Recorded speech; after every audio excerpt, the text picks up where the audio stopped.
Saya percaya Tuhan itu tidak pernah menciptakan sesuatu itu tidak sempurna. Hanya saja kita yang serakah. Jadi caranya untuk melihat apakah kenapa setelah melakukan latihan saya nggak ada progres, misalnya begitu. Jadi kalau misalnya sudah latihan lama nggak ada progres, itu biasanya karena faktor tulang, compression. Tapi kalau di awal latihan kan kita belum tahu nih apakah karena saya kompres atau karena masih kaku. Jadi biasanya dirasakan kalau misalnya saya melakukan back bend.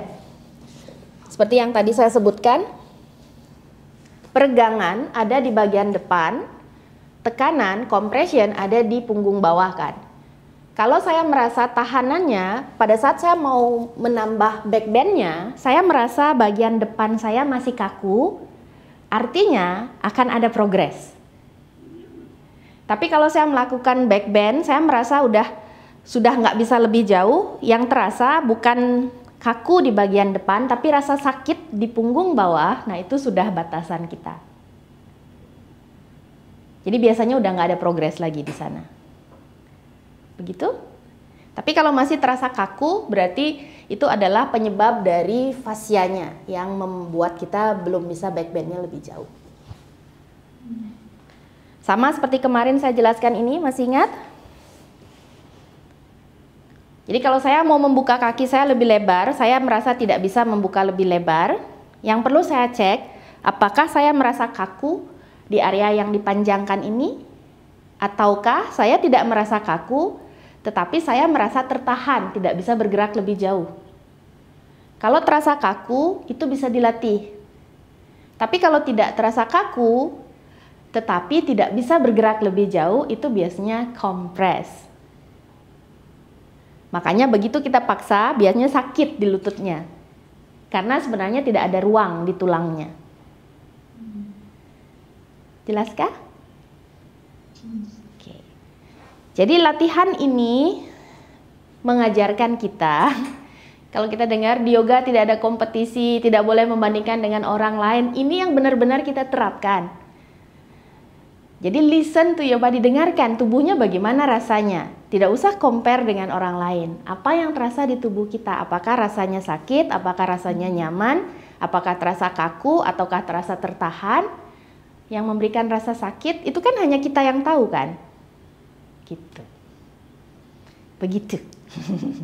Oke? Clear untuk Sphinx dan Seal? Ya, posenya sederhana, tetapi karena ditahan lama, kita perlu memberikan opsi yang supaya orang-orang di kelas itu bisa menemukan posisi yang sesuai untuk tubuhnya. Oke, jadi yang pertama kemarin saya berikan opsinya lututnya menekuk seperti ini. Jadi peregangannya ada di punggung bawah. Kemudian opsi yang kedua saya berikan kakinya diluruskan. Apakah rapat atau terbuka? Tangan bisa menopang paha atau pegang pergelangan atau telapak kaki. Kalau mau stretchingnya agak lebih ke atas, tinggal kita geser-geser.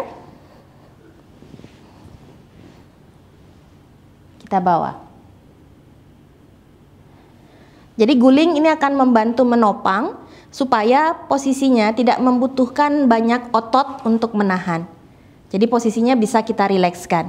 Jadi tinggal diatur, kalau mau lebih jauh gulingnya kita geser lagi. Sana.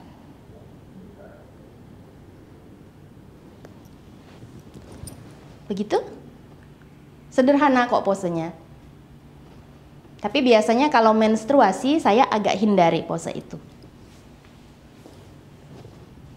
Jadi kalau sedang menstruasi kita bisa ganti dengan caterpillar di posisi duduk. Oke, silakan lakukan berbaring.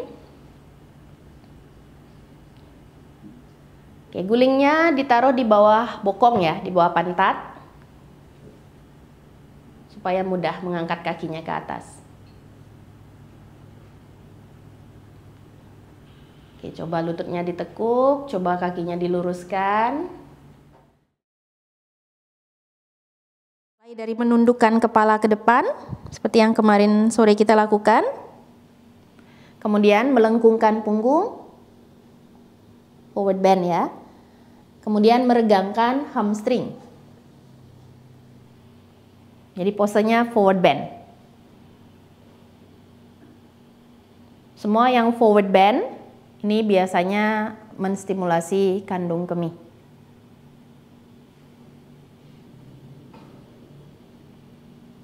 Ada yang belum jelas? Kita tapping. Coba.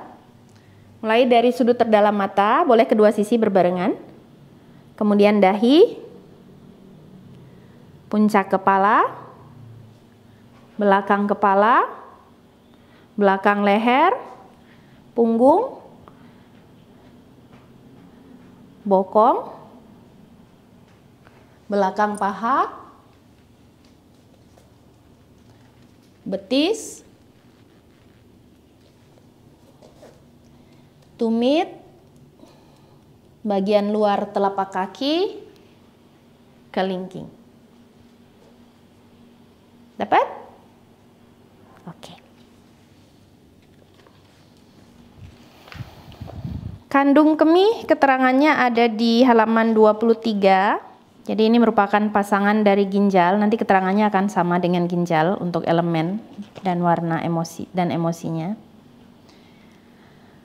Fungsi utamanya sederhana, kandung kemih ini lebih untuk secara fisiknya, organnya adalah menampung urin sebelum dibuang.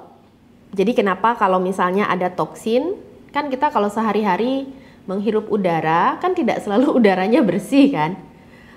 Udara itu bisa mengandung polutan, mengandung virus, bakteri. Nah di jam paru-paru ini saat kita tidur itu biasanya kalau paru-paru kita sedang ada banyak toksin, suka batuk-batuk di jam itu. Atau kalau kita lagi batuk, di jam ini biasanya suka kebangun. Batuknya paling intens di jam ini biasanya. Pernah memperhatikan anak-anak misalnya kalau batuk di antara jam 3 sampai jam 5 itu pasti sempat aja bangun, batuknya parah. Jadi itu caranya paru-paru untuk mengeluarkan toksinnya.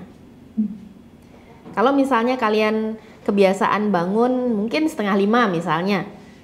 Jadi karena ini jamnya paru-paru, kalau kalian memang bangun di jam 4:30 itu bagus lakukan latihan pernafasan untuk membantu paru-paru.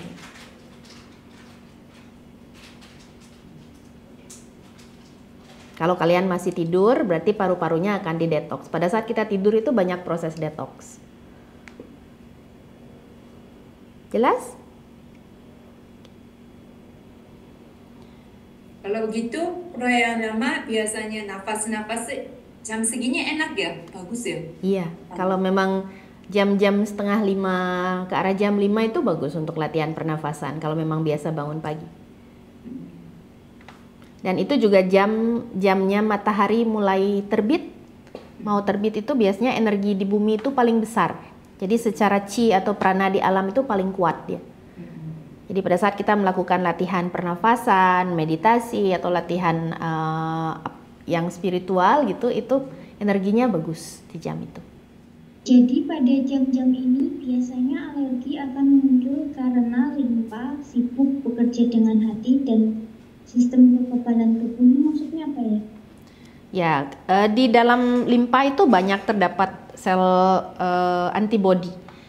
Jadi di jam ini juga kalau ada penyusup atau toksin di tubuh yang membuat kita alergi, kan dia berusaha membersihkan itu kan, jadi muncul biasanya alerginya. Dan iya di jam-jam ini. Kemudian limpa ini adalah organ yang tidak boleh mengalami kelembaban berlebih. Kan elemennya tanah limpa ini.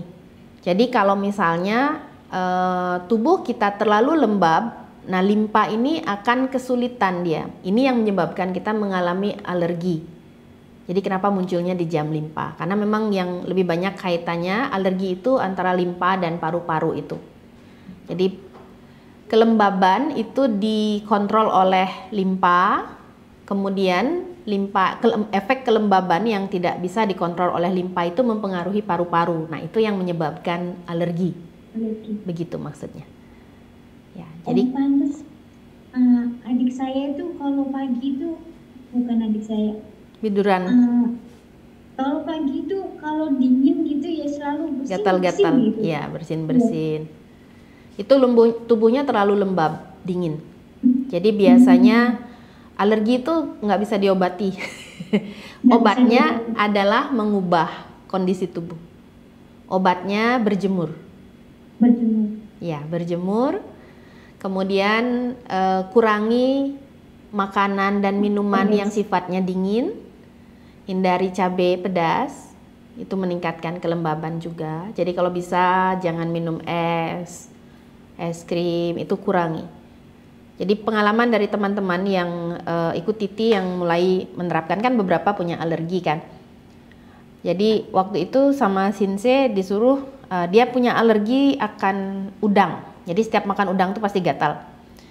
Kemudian sama Sinse cuman disuruh, oke, kamu mulai berjemur, minum air jahe, stop es krim, stop buah karena buah sifatnya dingin, stop cabai pedas. 1 bulan dia coba makan udang, nggak ada reaksi. Jadi nggak ada gatal. Itu tanpa obat, hanya mengubah pola kebiasaan.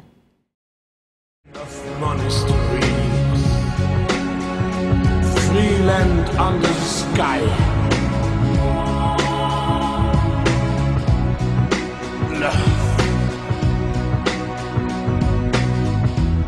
In universal understanding.